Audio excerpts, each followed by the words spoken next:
बापरे, किती वाट पाहायला लागली या ताईन त्यांनी, पण फायनली आज तो दिवस आलाच.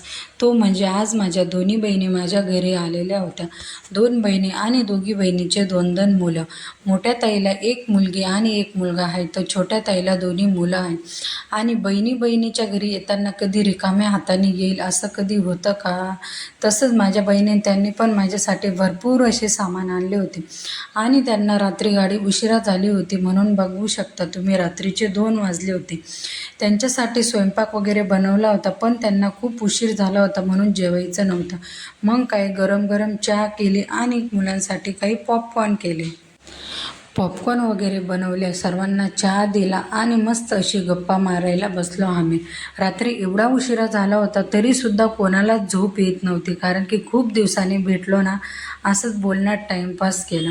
आणि आम्ही चहा पितोय पण पिऊला दिला नाही, म्हणून काय पिऊ मॅडमनी तिचं चहा बनवला आणि मस्त तो चहा एन्जॉय केला. नंतर सर्वांनी मिळून पॉपकॉर्न खाल्ले. दुसऱ्या दिवशी रात्री झोपायला पण उशिरा झालं होतं, म्हणून सकाळी पण उशिराच उठलो.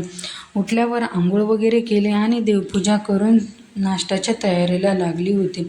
आज नाश्त्याला पोहे बनवले होते आणि पोहे होताय तोपर्यंत ताईन त्यांनी गावावरून माझ्यासाठी काय काय आणले होते ते डब्यामध्ये पॅक करत होते. सर्व मुलांना पोहे, चहा, बिस्किट दिला. आणि तिघी बहिणी एकत्र आल्यावर कसं काम पण पटापटा होता, तसंच आम्ही सर्व तिघींनी मिळून मस्त असा स्वयंपाक केला, जेवण वगैरे केलं आणि लागलो तयारीला, कारण की आम्हाला जायचं होतं फिरायला.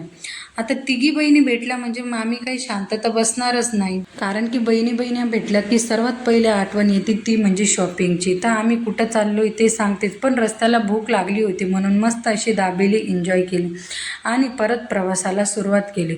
खरं सांगायचं म्हणजे तर ट्रेनमध्ये तर खूपच गर्दी होती बाबा. आणि फायनली आम्ही पोहोचलो जिथं आम्हाला यायचं होतं. आम्ही आलो होतो पालघरला, मोठ्या ताईच्या घरी. आणि ही बघा मोठ्या ताईची मुली, सर्वांना मिळून खूपच आनंद झालो, कारण की आम्ही इथं पण खूप दिवसांनी आलो होतो. आणि ताई बघा भूक लागली असेल म्हणून पटपट स्वयंपाक करत होती. आणि पिऊची काय, जिथं जाईल तिथं मस्ती सुरूच असते, मग काय करायला लागली मस्ती. नंतर मग सर्वांनी मिळून जेवण वगैरे केलं. जेवण वगैरे झालं आणि लागलो मरत गप्पा मारायला. आता काय पहिले 3 होतो, आता 4 झालो. सर्व बहिणी भेटल्या की दिवस कसा जातो ते सुद्धा कळत नाही, म्हणून आम्ही खूपच टाईमपर्यंत गप्पा मारल्या. आणि उठल्या मस्त अशी रेडी झालो, नाश्ता वगैरे केला आणि चाललो फिरायला.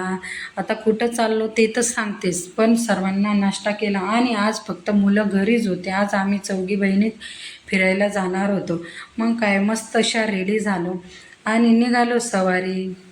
आता तुम्ही म्हणशाल बाई गं किती फिरताय, पण काय करणार, बहिणी खूप दिवसांनी भेटल्या का असंच फिरावं लागतं. आम्ही ज्या ताईच्या घरी आलो होतो ना, तिथं आठवडी बाजार म्हणून खूप मोठा बाजार भरतो, म्हणून त्याच बाजारमध्ये आम्ही फिरायला गेलो होतो. बापरे, खरंच खूप मोठा बाजार भरलेला होता. बोंबील, मासे, झिंगे, पापलेट वगैरे खूप वेगवेगळ्या प्रकारच्या माशा वगैरे होत्या. बोंबील वगैरे पण खूप छान भेटले होते. आणि खरं सांगायचं म्हणजे तर साड्याचं दुकान वाव खूपच छान होते. आम्ही सर्वांनी मिळून खूप सारी एन्जॉय केली, खूप सारी शॉपिंग केली. साड्या वगैरे पण खूप भरपूर घेतले, पिऊसाठी काही ड्रेसेस वगैरे घेतले आणि मस्त असा बाजार एन्जॉय केला.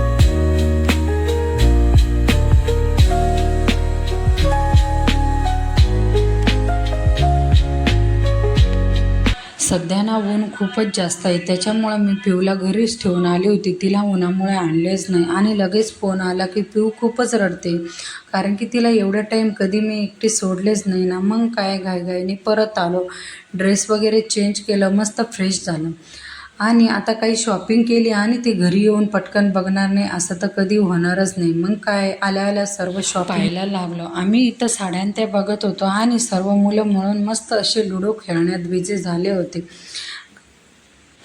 मग पटकन साड्या वगैरे सर्व पसारा आवरून ठेवला आणि स्वयंपाकाच्या तयारीला लागले. कारण की आम्ही आज दिवसभराचं खूप थकलो होतो आणि भूक पण खूप लागली होती. मग काय स्वयंपाक वगैरे केला आणि जेवायला बसलो. सर्व एकत्र जेवायला बसले की खूप मजा येते.